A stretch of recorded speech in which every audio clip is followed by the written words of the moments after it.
La compresión es un proceso difícil de entender y conlleva mucho esfuerzo llevarlo a la práctica de manera efectiva. Déjame decirte que estuve en la misma situación que vos y en este video te voy a explicar de una manera simple de qué se trata el concepto de la compresión. Soy Facu González y bienvenido a mi canal. Si no estás suscrito al canal, te invito a que lo hagas para que te enteres antes que nadie cuando subo video, que sé es información que te va a ayudar a mejorar tu sonido. Si estás buscando dar un salto en tu nivel y no sabes por dónde comenzar, si querés que tu profesión dé ese siguiente paso, acá en la descripción te dejo unos links que te pueden interesar. ¿Qué es la compresión? La compresión es la acción de reducir la diferencia entre las partes fuertes y suaves de un sonido. A esta diferencia de amplitud se la conoce como rango dinámico, entonces podemos decir que la compresión es la acción de reducir el rango dinámico mediante dispositivos, hardware o software, llamado compresores. Podemos entender el funcionamiento de un compresor como un dispositivo de control de volumen automático que va a atenuar nuestro volumen una vez que supere el valor que nosotros le asignemos. Si bien esto es cierto, pensar que únicamente un compresor es una herramienta de reducción de rango dinámico nos impide comprender el completo y correcto funcionamiento de un compresor.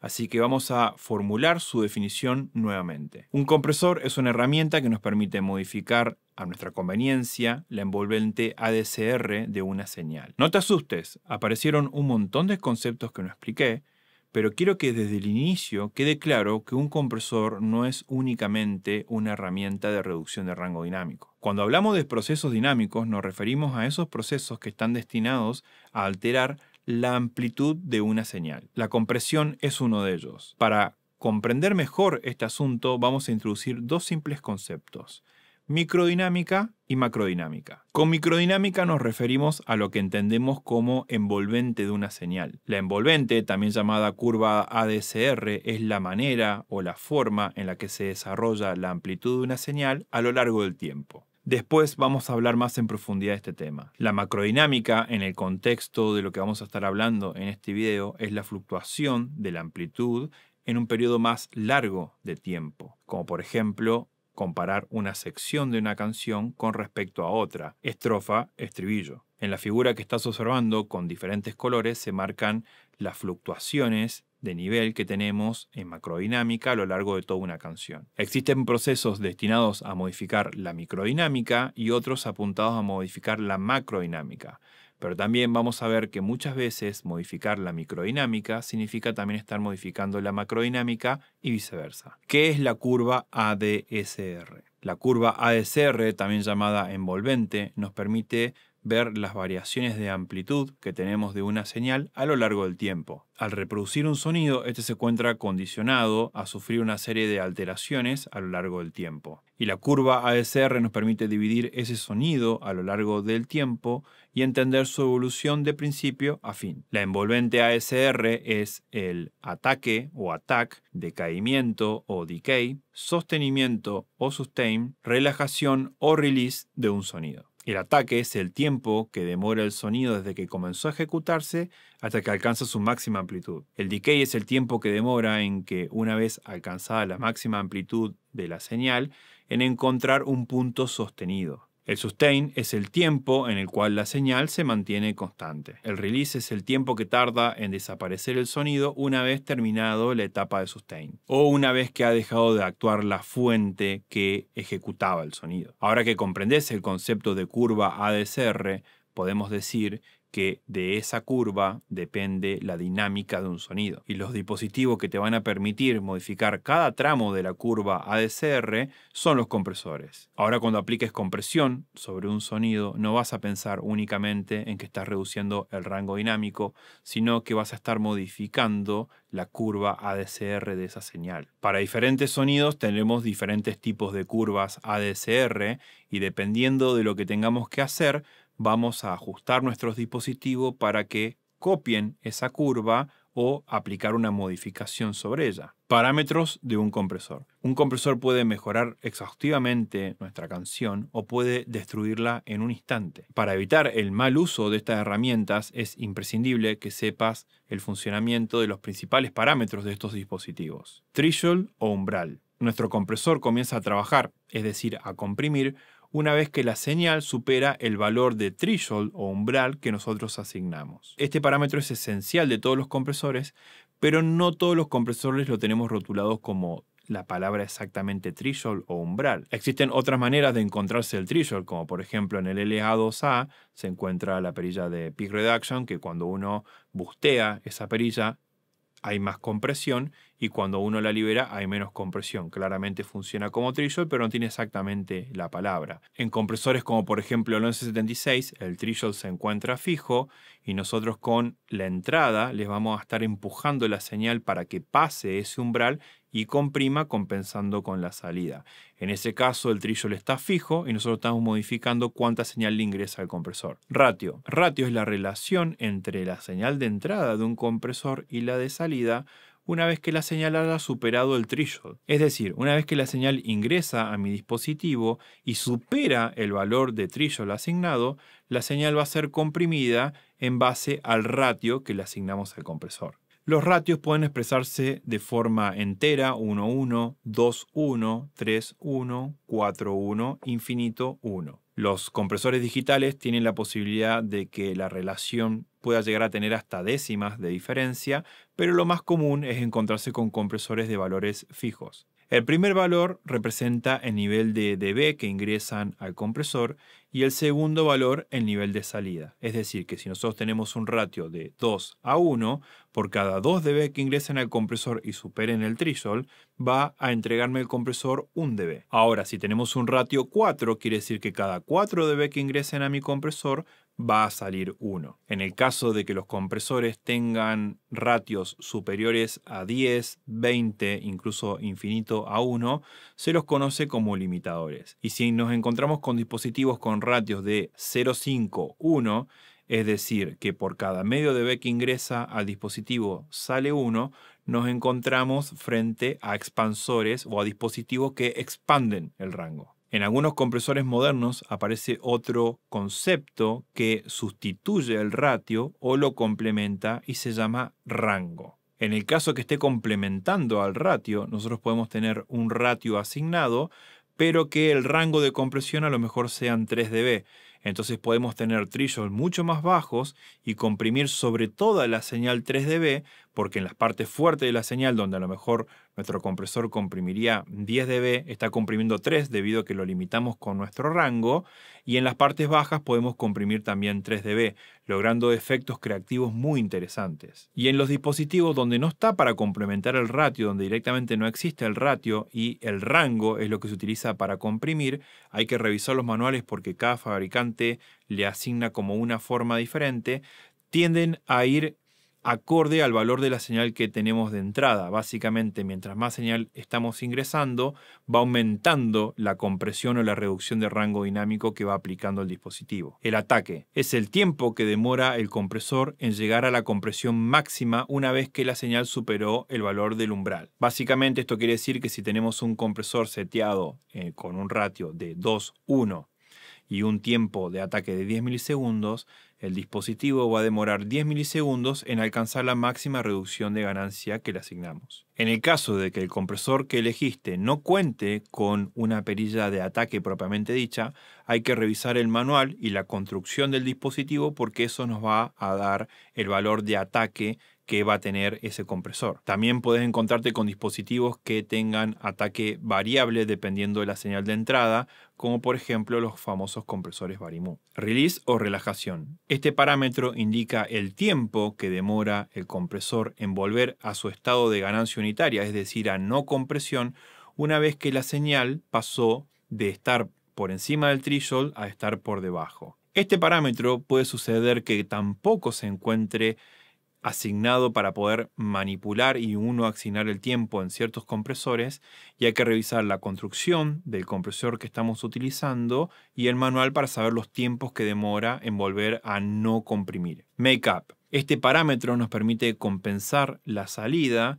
debido a que nosotros tenemos una pérdida de volumen por estar bajando la parte alta de la señal. Cuando hagamos un bypass en el dispositivo, para determinar si la compresión que estamos aplicando está siendo útil al efecto que necesitamos, es importante poder compensar la salida para escuchar lo que sucede con la compresión. Al mismo tiempo, este parámetro es útil porque el compresor se puede encontrar en una cadena de proceso y de esa manera podemos determinar cómo llega la señal al siguiente proceso. A este parámetro también lo podemos encontrar como gain, output o ceiling. Algunos compresores modernos tienen esta función en automático, es decir, a medida que vamos aplicando una reducción de rango dinámico, va compensando automáticamente para que podamos escuchar siempre al mismo volumen. Ni, codo o rodilla. Este parámetro nos permite decirle a nuestro compresor si tiene que comprimir de manera abrupta o hacerlo de una manera más gradual a medida que se va acercando la señal al threshold, ya que a veces necesitamos que el compresor actúe de manera transparente y progresiva y otras veces necesitamos que únicamente nuestro compresor actúe una vez que supera el threshold. Los compresores digitales cuentan con este parámetro para que uno lo pueda configurar, pero los dispositivos que emulan el comportamiento de hardware analógico muchas veces se encuentra fijo esto o puede ser variable pero asignado por el fabricante y hay que revisar los manuales.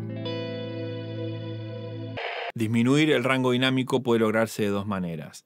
Puedo reducir la parte fuerte de la señal sin alterar la parte suave o subir la parte suave sin alterar la parte fuerte. Al primer caso se lo conoce como compresión descendente porque estamos bajando la parte alta de la señal y es lo que comúnmente llamamos directamente compresión. Y al segundo caso se lo conoce como compresión ascendente, compresión paralela, compresión New York. Hoy vamos a analizar la compresión descendente. Antes de comenzar, recordemos el concepto de curva de transferencia. Para nuestro análisis será suficiente decir que este gráfico representa el valor de entrada, el valor de salida y representa su resultante a través de una curva. En el eje X se representan los valores de entrada y en el eje Y se representan los valores de salida. Uniendo los dos ejes en la curva, sabemos qué valor vamos a obtener a la salida dependiendo del valor de entrada. En este caso se observa que hasta 40 dBFS, donde está el threshold, la relación entre la entrada y la salida es lineal, es decir, 1 a 1. La amplitud de la señal permanece igual. Por encima de menos 40 dBFS, la curva ya no es una línea de 45 grados,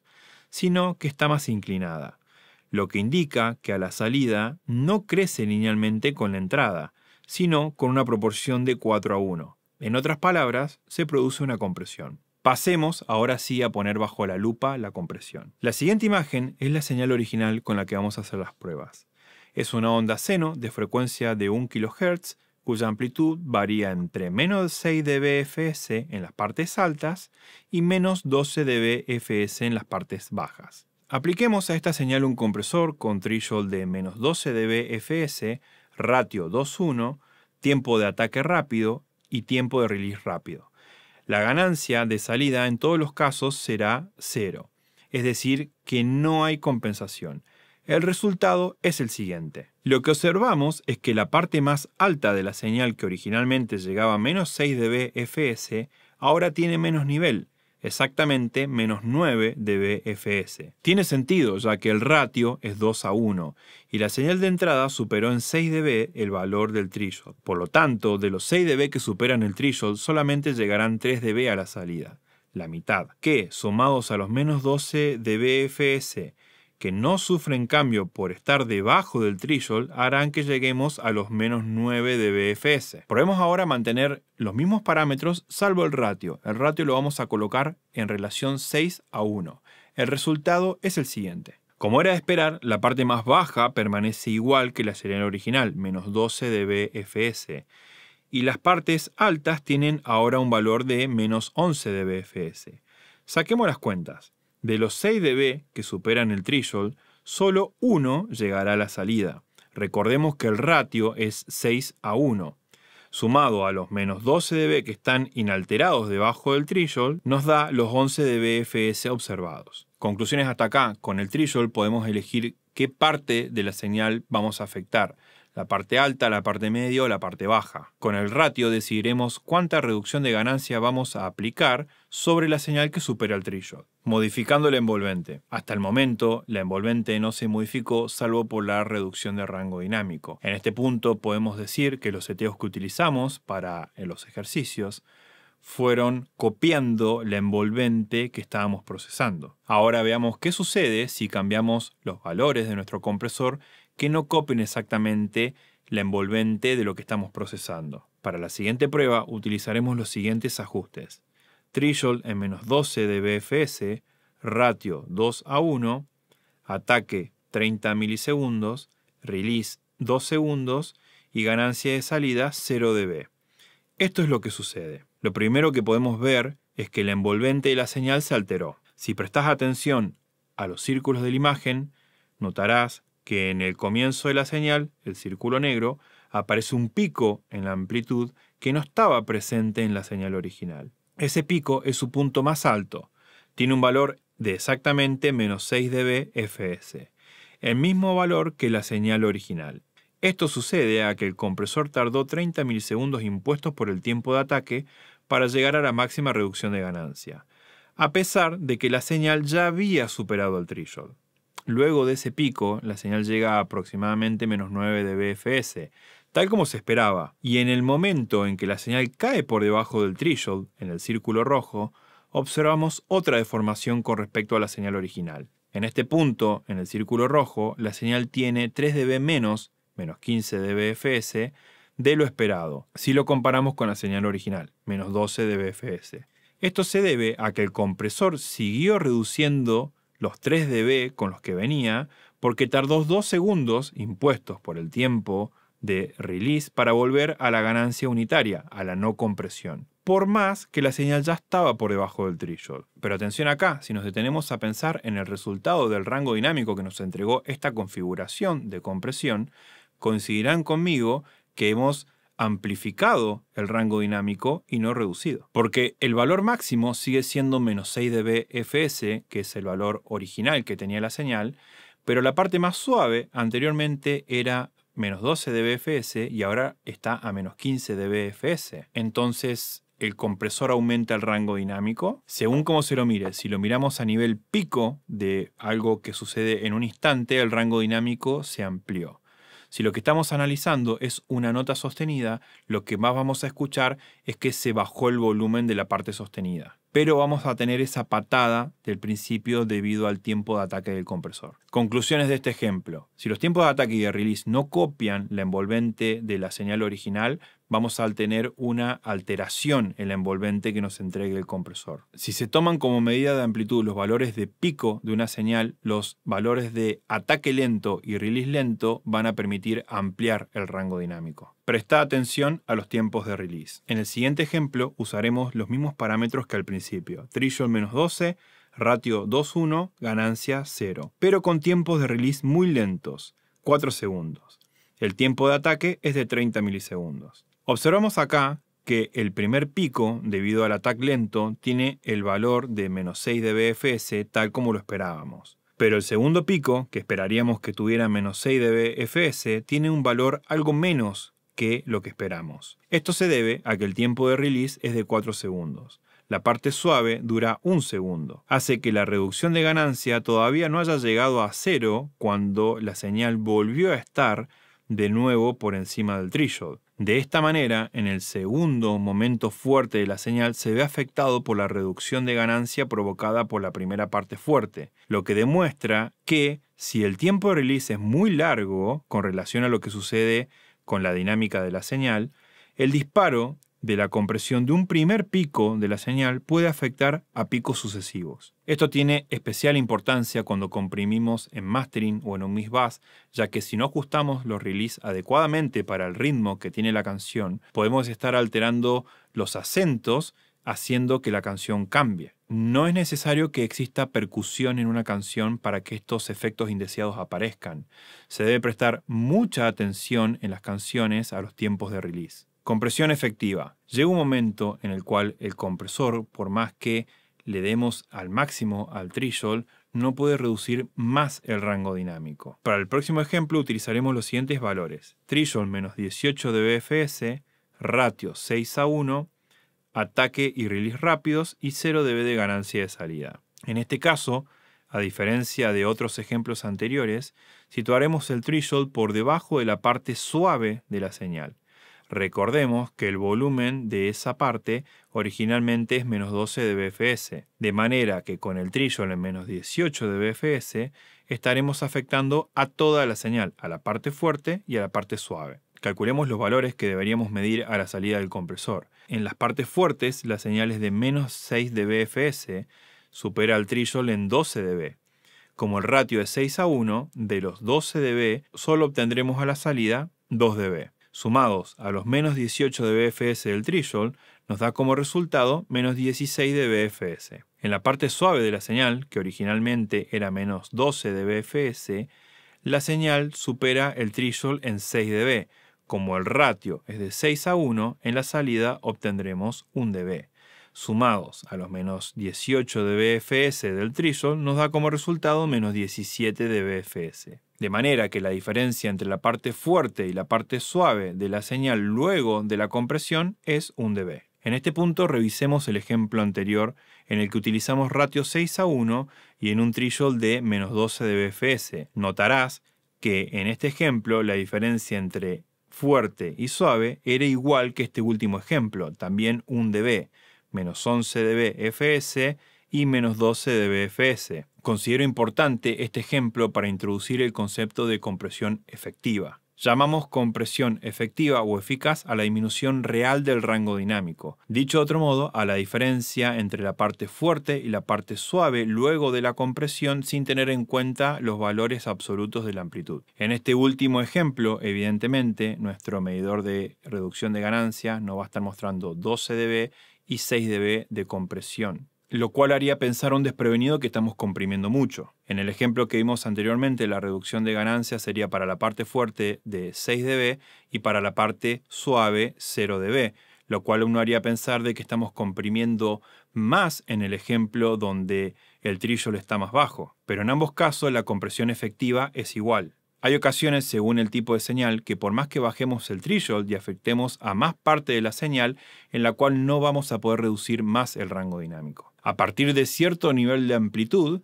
si queremos reducir más el rango dinámico, tenemos que recurrir a aumentar el ratio. Insisto en que esto varía según el tipo de señal que estemos trabajando. Acá hacemos las pruebas con tonos puros para que podamos entender la teoría, pero esto no necesariamente aplica tan linealmente en la práctica. Una manera práctica de hacer una compresión efectiva es configurar el compresor de tal manera de que esté en la parte de no compresión a una reducción de ganancia.